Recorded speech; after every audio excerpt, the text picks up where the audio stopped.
ஜெபம் செய்வோம். அன்பும் இரக்கமுள்ள பரலோக பிதாவே, மனமகிழ்ச்சியான இந்த காலை வேளைக்காக என்று ஸ்தோத்திரிக்கிறோம். நான் நிற்பது நிர்மூலமாகாமல் இருப்பது கர்த்தருடைய கிருபையே. அதிகாலை என்னை தேடுகிறோம், என்னை கண்டடைவார்கள், என்னை சிநேகிக்கிறேன், நான் செய்கிறேன் சொன்னவரே, நம்மை தேடி வந்திருக்கிறோம். 1/2 மணி நேரமாவது 1 மணி நேரமாவது விழித்திருந்து ஜெபிக்கக்கூடாதா என்ற ஒரு வார்த்தையை நாங்கள் ஏற்றுக்கொண்டு நான் ஜெபிக்கும்படி அப்படி சன்னிதானத்திலே நாங்கள் வந்திருக்கிறோம். அனுமை தேடுகளுக்கு ஒரு குறைவும் இருக்காது. குட்டிகள் தாட்சியடைந்து பட்டினியாய் கிடக்கும் கர்த்தரை தேடுகளுக்கோ ஒரு நன்மையும் குறையப்படாது என்ற வார்த்தையை நம்பி நாங்கள் வந்திருக்கிறோம். இரவில் உண்டாகும் பயங்கரத்துக்கும், பகலில் பறக்கும் அம்புக்கும், இருளில் நடவான கொள்ளை நோக்கும், மத்தியானத்தில் பாழாக்கும் சங்காரத்துக்கும் எங்களை விலக்கி காக்கிற கிருபைக்காய் ஸ்தோத்திரம். பெற்றோர், பிள்ளைகள், கணவன், மனைவி, உடன் பிறப்புகள், பிரயாணங்கள், வேலைகள், ஊழியங்களிலே கர்த்தருடைய பிரசனம் இருந்து எங்கள் தேவைகளிலே கர்த்தருடைய பராமரிப்பு இருந்து நடத்துகிற தயவுக்காய் ஸ்தோத்திரம். வியாதியிலே மருத்துவராய், குடும்ப மருத்துவராய் இருந்து நடத்துகிறதுக்காய் ஸ்தோத்திரம். மரண இருளிலே பாதுகாக்க வந்த தெய்வம் மக்கள் நன்றி செலுத்துகிறோம். இயேசுவின் நாமத்தில் செபிக்கிறோம் நல்ல பிதாவே, ஆமென்.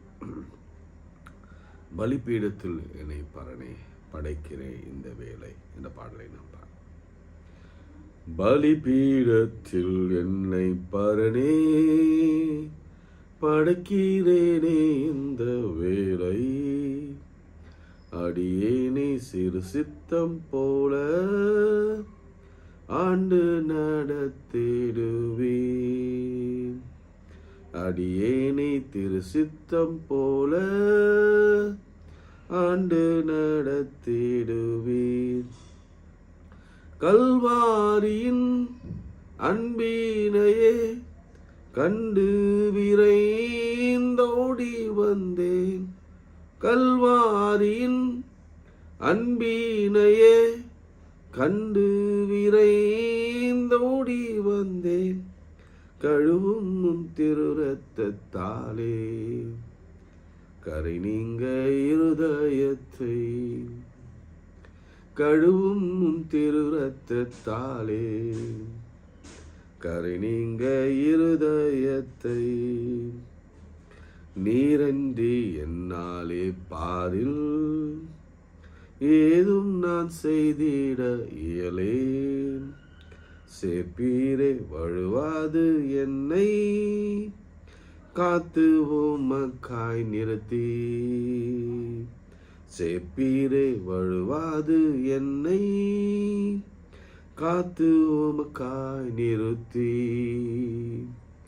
கல்வாரியின் அன்பினையே கண்டு விரைந்தோடி வந்தேன்.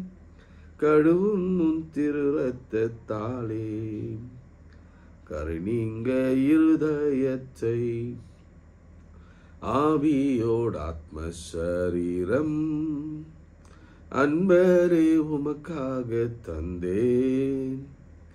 ஆலயமாக்கியே இப்போ ஆசீர்வதித்தருளும். கல்வாரியின் அன்பினையே கண்டு விரைந்தோடி வந்தேன். கழுவும் திரு ரத்தத்தாலே கரை நீங்க இருதயத்தை. சுயமின்னில் சாம்பலாய் மாற சுத்தாவியை அனல் மூட்டும். ஜெயம் பெற்று மாமிசம் சாக தேவாருள் செய்குவீர். கல்வாரியின் அன்பினையே கண்டு விரைந்தோடி வந்தேன். கழுவும் திரு ரத்தத்தாலே கரை நீங்க இருதயத்தை. பொன்னையும் பொருளையும் விரும்பேன், மண்ணையும் வாழ்வை வெறுத்தேன். மன்னவன் இயேசுவின் சாயல் இந்நீலத்தை கண்டதால், பொன்னையும் பொருளையும் விரும்பேன், மண்ணின் வாழ்வையும் வெறுத்தேன். மன்னவன் இயேசுவின் சாயல் இந்நீலத்தை கண்டதால் கல்வாரியின் அன்பினையே கண்டு விரைந்தோடி வந்தேன் கழுவும் திருரத்தாலே கருநீங்க இருதயத்தை கழுவும் திருரத்தாலே கருநீங்க இருதயத்தை. கைகளை உயர்த்தி தாவீதை போல சாலமோனை போல ஆண்டவரே இத்தனை திரளான ஜனங்களை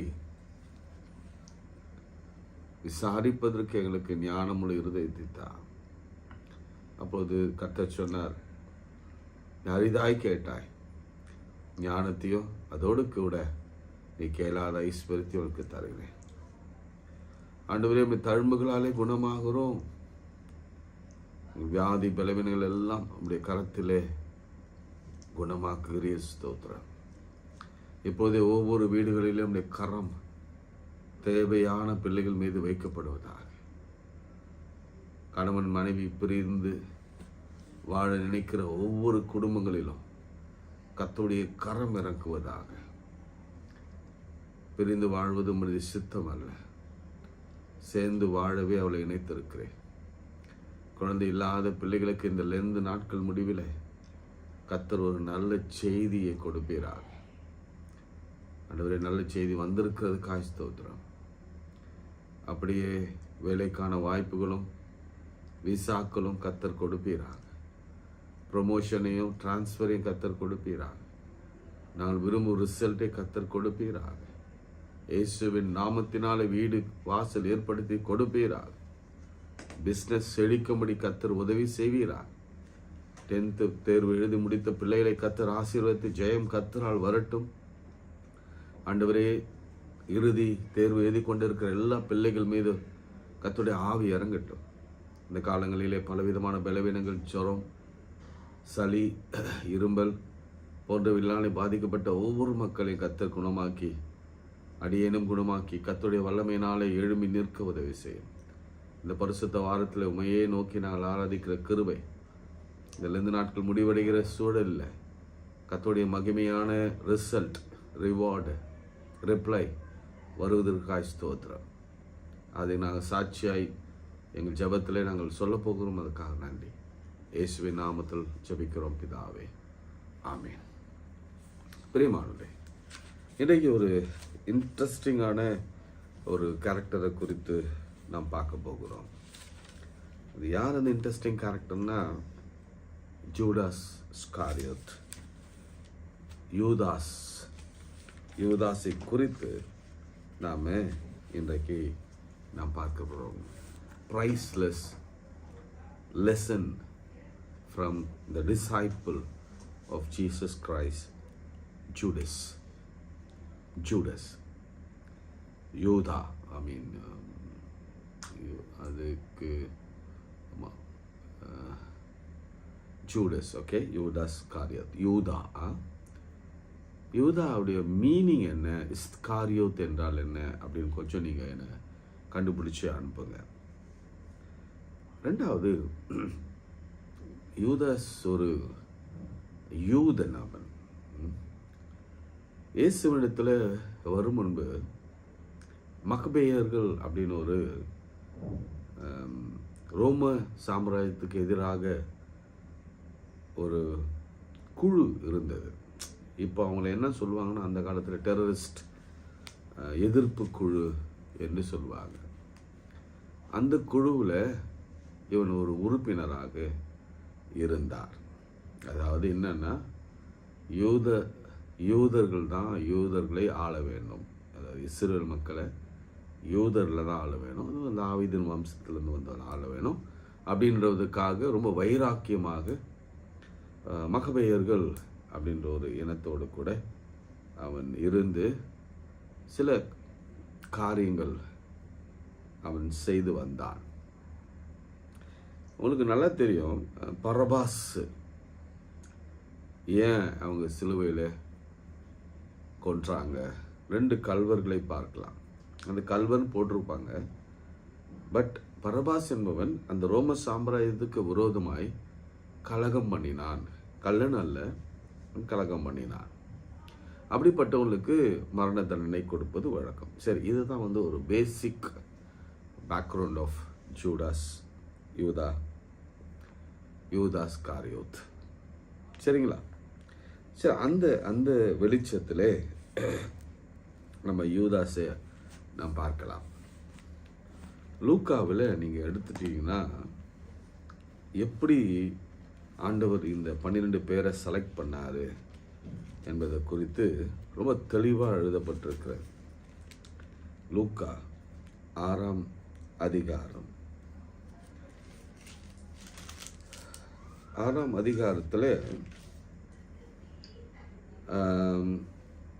12ஆம் வசனம். அந்நாட்களிலே அவர் ஜெபம் பண்ணும்படி, லூக் சாப்டர் 6 verse 12, ஜெபம் பண்ணும்படி ஒரு மலையில் மேல் ஏறி முழுவதும் தேவனை நோக்கி ஜெபம் பண்ணி கொண்டிருந்தார்.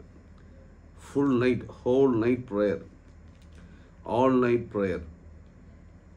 எதுக்காக? பொழுது விடிந்து வந்தபோது அவர் தம்முடைய சீஷர்களை வரவழைத்து அவர்களில் 12 பேரை தெரிந்து கொண்டு அவர்களுக்கு அப்போஸ்தலர் 2 பேரிட்டார். இப்போ இயேசுவுக்கு நிறைய சீஷர்கள் வந்துடுறாங்க அவர் ஊழியத்தின் துவக்கத்திலே. ஆனால் இயேசு கிறிஸ்து பிரதானமாக ஒரு 12 பேரை தேர்ந்தெடுக்கிறார். எப்படி தேர்ந்தெடுக்கிறார் தெரியுங்களா? இரவு முழுவதும் ஆண்டவரோட பேசுகிறார், தகப்பனோட பேசுகிறார். நான் மாத்தியை தேர்ந்தெடுக்கிறேன், லூக்காவை தேர்ந்தெடுக்கிறேன், பேதுருவை எடுக்கிறேன், யாக்கோபை எடுக்கிறேன், அந்த மாதிரி சீமோனை எடுக்கிறேன், தாமஸை எடுக்கிறேன். என்ன ஆண்டவரே நீங்கள் சொல்கிறீங்க? அப்போது யூதாஸ் பேரும் வந்திருக்கும். சரி, நான் யூதாஸ் எடுக்கிறேன், என்ன சொல்கிறீங்க?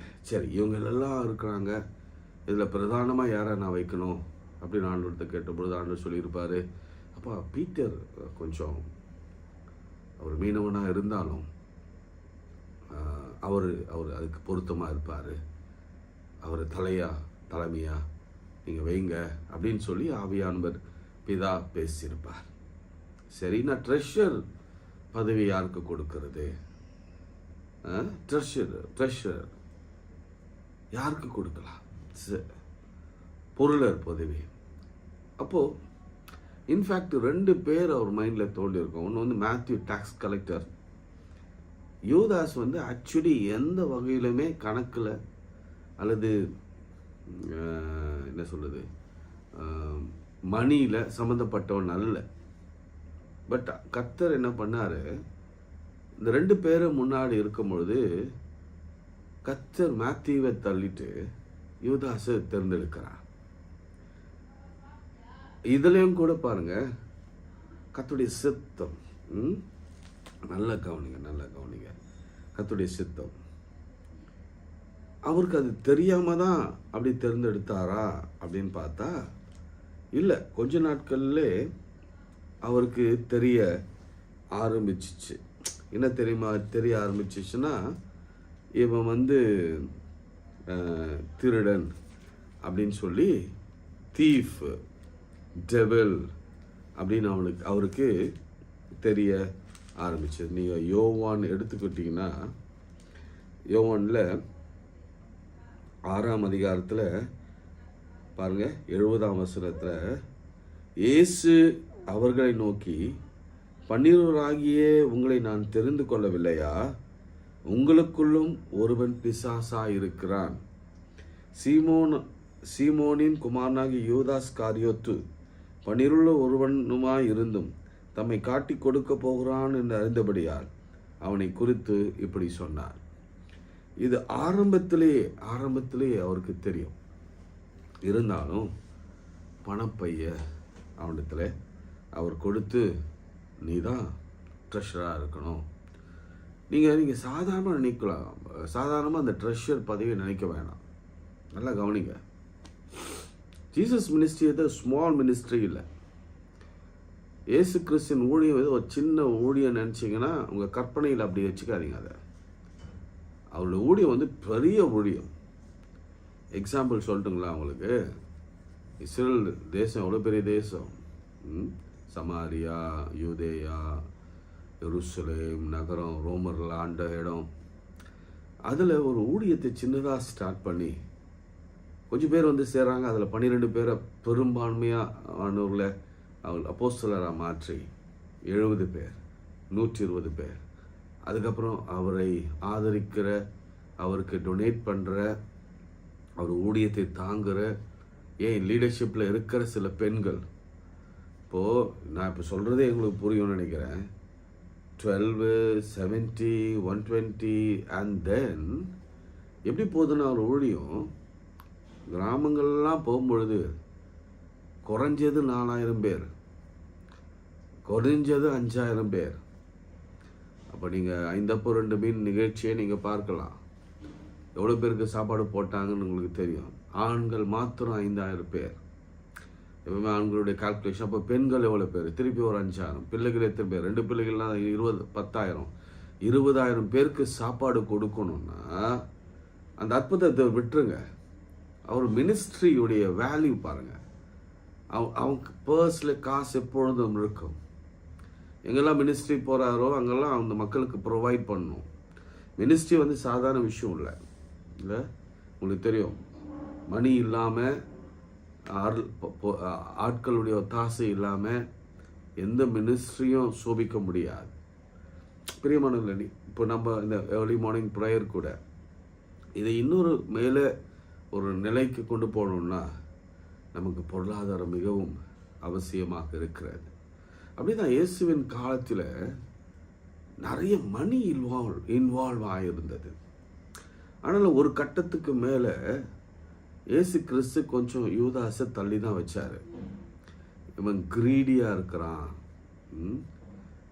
இவன் வந்து பண ஆசையோடு இருக்கிறான் அப்படின்னு சொல்லி தள்ளி வச்சுட்டு, இந்த டாக்ஸ் சமயங்களெல்லாம், டாக்ஸ் கொடுக்குற சமயங்களெல்லாம் பேதுரோடு தான் அவர் மூவ் பண்ணார். ஏன் யூதாஸை கேட்டுக்கலாம், யூதாஸ் பணம் வச்சுருந்தா நீ அதை கொஞ்சம் கட்டிடுறேன் அப்படின்னு சொல்லியிருக்கலாம். ஆனாலும் பேதுரோடத்துல கேட்டாரப்பா பணம் இருக்கா அப்படின்னு கேட்குறாரு. 5 அப்போ 2 மீன் வாங்கிறதுக்கு முன்னாடி அவங்க ஒரு சின்ன கால்குலேஷன் பண்ணுறாங்க. என்ன கால்குலேஷன்? 300 பணம் இருந்தாலும் போதாது. ஸோ அவங்க கிட்ட 300 பணம் இருந்திருக்கும். 300 பணம் என்பது அவ்வளோ பெரிய வேல்யூ. சரிங்களா? ஸோ ஜீசஸ் மினிஸ்ட்ரியை பொறுத்த வரைக்கும் ட்ரெஷர் பதவி என்பது ஒரு உயர்ந்த ஒரு பதவி. ஆனால் அந்த உயர்ந்த பதவியில் ஒரு திருடன், உயர்ந்த பதவியில் ஒரு டெவில் பைபிள் சொல்லுது. அந்த டெவிலை தான் ஆண்டவர் தன்னோடு கூட அவர் வைத்திருந்தார். காரணம் இருக்கிறது.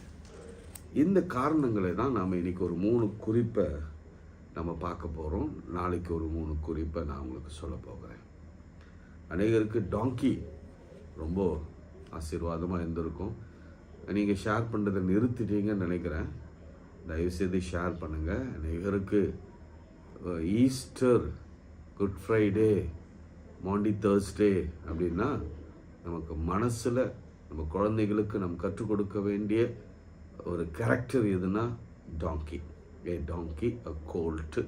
இந்த டாங்கி எப்படிப்பட்டது என்பதெல்லாம் நம்ம பார்த்தோம். இட் இஸ் டைடு, இருவழி சந்தையில், இருவழி சாலையில் கட்டப்பட்டிருந்த, வாசல் அருகே கட்டப்பட்டிருந்த, ஒருவரும் ஏறிராத ஒரு கழுதையை அவிழ்த்து கொண்டு வந்து லெட் பாய் இயேசுவன் மேலே ஏற்றி, அதுக்கப்புறம் இயேசு லெட் பண்ணார். அதுக்கப்புறம் இயேசுவின் பெயர் தான் மகிமைப்பட்டது, டாங்கியின் பெயரை மகிமைப்படுத்தப்படவில்லை. ஓகே, இப்போ இன்னைக்கு priceless lesson from Judas Iscariot. First lesson, Judas refuse the change. நான் வாசிக்கேட்ட இந்த யோவான் 6ஆம் அதிகாரம் 70ஆம்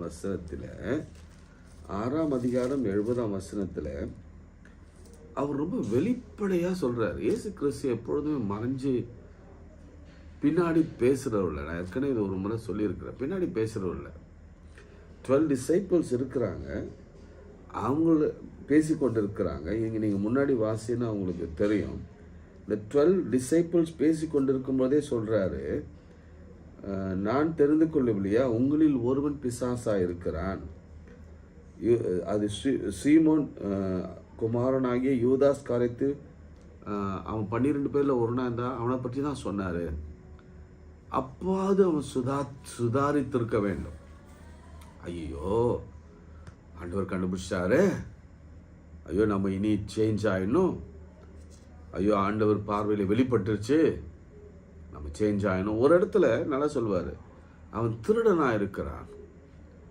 ஸோ ஆண்டவர் வெளிப்படுத்தினார், அவனுடைய பாவங்களை வெளியே கொண்டு வந்தார். ஆனால் அவனால் மனம் திரும்ப முடியல, அல்லது மனம் திரும்ப அவனுக்கு ஆசையும் இல்லை. He started as a devil and ended his life as a devil. God அந்த இடைப்பட்ட காலத்தில் 3 years இயேசு நிறைய வாய்ப்புகளை கொடுத்தார். உங்களுக்கு தெரியும் யாருக்கு? சீமோன் பேதுருக்கு நிறைய வாய்ப்புகளை கொடுத்தார்.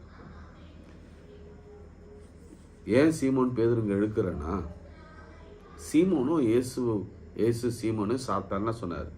கோ பிஹைண்ட் மீ சேட்டன், பீட்டர் பார்த்து சொல்கிறார். 3 தடவை மறுதளித்தான். ஆனாலும் அவன் மனம் கசிந்து அழுது திருந்தினான். இதுதான் கான்ட்ராஸ்ட். இவனுக்கு 3 years கொடுக்கப்பட்டது. ஒரு ஜங்ஷன்லேயும் அவன் திருந்தணும் அப்படின்னு ஒரு எண்ணம் அவனுக்குள்ளே வரவே இல்லை. அதனால் என்ன நடந்ததுன்னா, அவன் முடிவு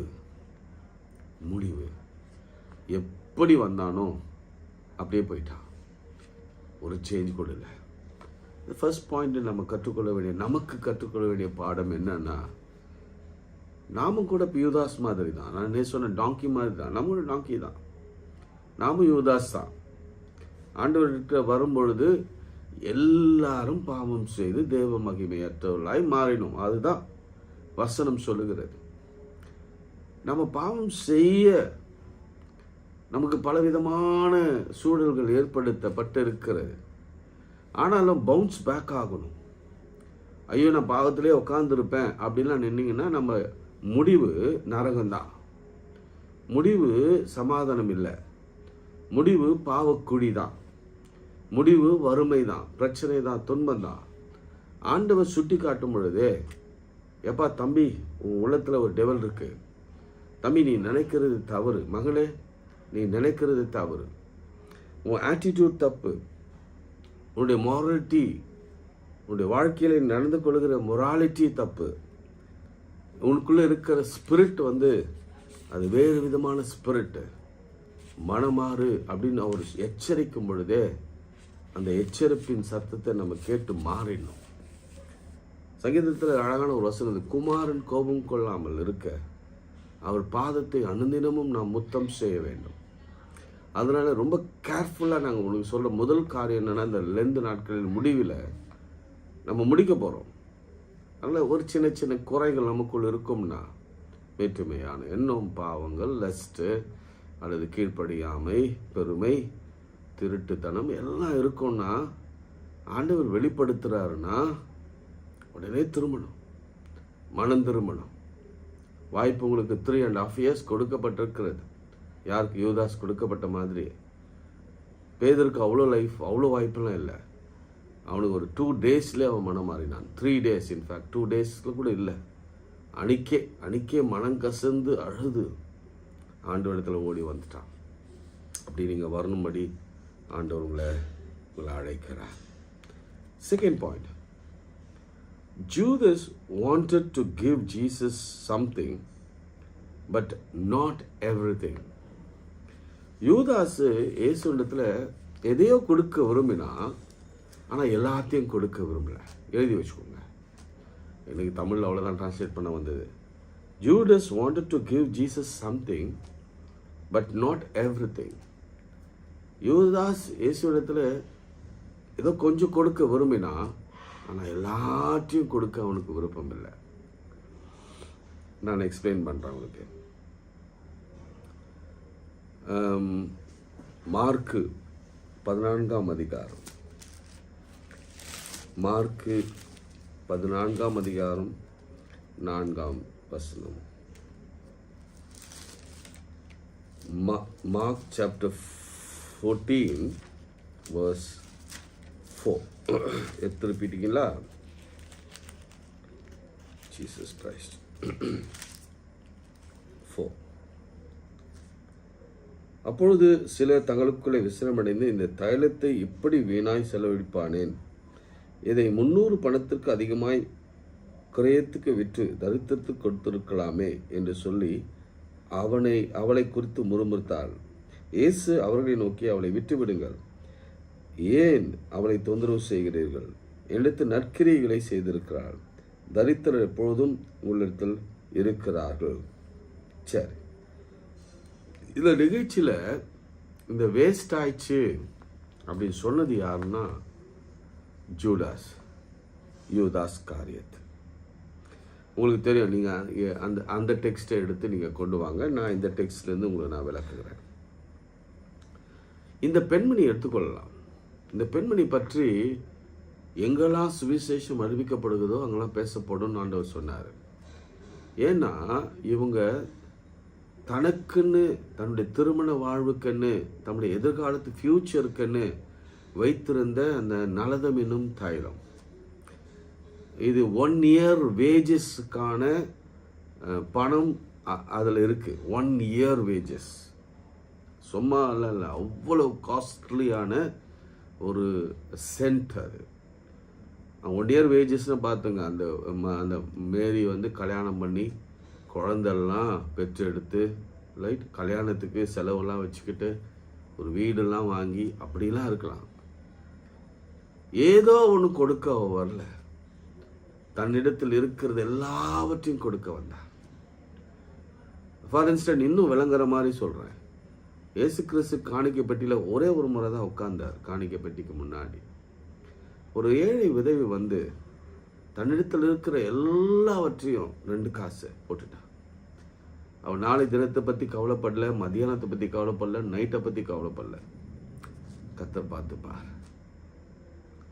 ஏதோ கொடுப்பதில்ல, எல்லாவற்றையும் கொடுப்பது, நம்மை கொடுப்பது, நம் உடலை கொடுப்பது, நம் ஆவியை கொடுப்பது, நம் ஜீவனை கொடுப்பது. அதுதான் இங்க ஒரு முக்கியமான செய்தி உங்களுக்கு நான் சொல்ல விரும்புகிறேன். பாருங்க,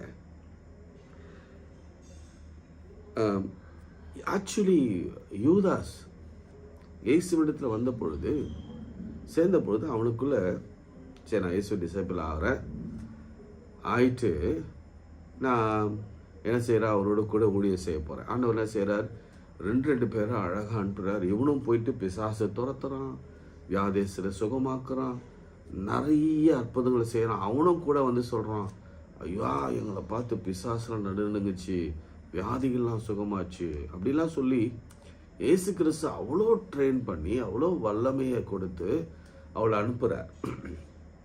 ஆனால் ஆரம்பத்திலேருந்து முடிவு வரைக்கும் அவனுடைய கமிட்மெண்ட் என்பது அவன் முழுசாக கர்த்தருக்கு தன்னை கொடுக்கவில்லை. பாஷல தான் ஆண்டவரிடத்தில் கொடுத்தான். அவன் மனசுல எல்லாம் பாதி வரைக்கும் இவர் யார், இவர் வந்து ஒரு மெசையாவாக இருக்கணும், ரைட், அது வரைக்கும் எடுத்துக்கிட்டான். 2வது பார்ட் என்னன்னா, இவர் காட் என்பதை விட்டுட்டான். மெசையா ஏன் அவ எடுத்துட்டான்னா, மெசையா என்ன பண்ணுவார்னா வந்துட்டு, இவங்க அடிமைத்தனத்தில், ரோம சாம்ராஜ்யத்தில் அடிமைத்தனத்தில் இருக்கிறாங்களே, அவங்க ஆட்சியை கவிழ்த்துட்டு இந்த மெசையா தாவீதின் வம்சத்தில் வந்த இந்த ராஜாவாகுவார் என்ற அடிப்படை சிந்தையோடு தான் பாஷலா ஆண்டவரிடத்துல தன்னை ஒப்பு கொடுத்துருந்தான். அவன் மற்றதெல்லாம் என்ன சொல்றான், இட் இஸ் வேஸ்ட் என்றான். அங்கே நிறுத்துறேன், சரிங்களா? இப்போ நான் ஒரு புது டாபிக்குள் வருகிறேன். அது என்னன்னா, அந்த வசனத்தை திரும்ப நான் வாசிக்கிறேன். அப்போது சிலர் தங்களுக்குள்ளே விசனமடைந்து, இந்த இந்த தைலத்தை இப்படி வீணாய் செலவழிப்பானேன். ஏன் வேஸ்ட் பண்றாங்க? கேட்குற கேள்வி அதுதான். இந்த அம்மா வர்ஷிப்பை வேஸ்ட் அப்படின்னு சொல்றார். யார் சொல்றது? யூதாஸ் சொல்றார். யூதாஸை போல சில பேர் இருந்தாங்க, முறுமுறுத்தாங்க. Worship is waste. யூதாஸுக்கு வர்ஷிப்புக்கும் ஜெபத்திற்கும் வித்தியாசம் தெரியல. வர்ஷிப்புக்கும் வேத வாசிப்புக்கும் வித்தியாசம் தெரியல. வர்ஷிப்புக்கும் என் ஆண்டவரை தொழுது கொள்வதில் வித்தியாசம் தெரியல. Worship is most important. இந்த நாட்களில் வர்ஷிப் எவ்வளவு முக்கியமானது என்பதை நம்ம எல்லாரும் புரிந்து வைத்து கொள்ள வேண்டும். சரிங்களா? அடுத்த பாயிண்ட் அதுதான் நான் சொல்ல போகிறேன். மூணாவது அவர் சொல்கிற அந்த வசனத்தில் leave her alone. Jesus said leave her alone. ஆனால் ஜூடாஸ் சொல்கிறாரு it is waste worshiping God. அவ worship எப்படி இருந்தது? காலில் விழுந்து தைலத்தை ஊற்றி கண்ணீர் விட்டு தொடைத்த worship. இன்னைக்கு நம்முடைய worship எப்படி இருக்கிறது? யூதாஸ் நினைச்சான் அதை வித்து ஏழைகளுக்கு கொடுக்கிறது தான் worship நினைச்சான். அது இல்லை. worship is praising God. ஸ்தோத்திரம் பண்ணுது. worship is clapping. கைகளை தட்டி எல்லாம் பிப்ளிக்கலாக இருக்கிறது. நான் உங்களுக்கு எல்லாத்துக்கும் நான் நல்ல விளக்கம் கொடுக்க மாட்டேன். Praise him with a clapping your hands. Praise him with a raising your hands. Praise him with a dance. தாவீதை போல. And praise him with a shout. இன்னும் நிறைய எப்படிலாம் எந்த முறையில் எமோஷ்னலி எப்படிலாம் நம்ம ஆண்டவரை ப்ரைஸ் பண்ண முடியுமோ அப்படிலாம் பேசணும், ப்ரைஸ் பண்ணலாம். சிலர் என்ன சொல்கிறாங்க, pricing it is only for Pentecostal people. It is only for the charismatic people. தப்பு. Praising is for all. Bible அதெல்லாம் நம்மளுக்கு சொல்லிக் கொடுக்கிறது.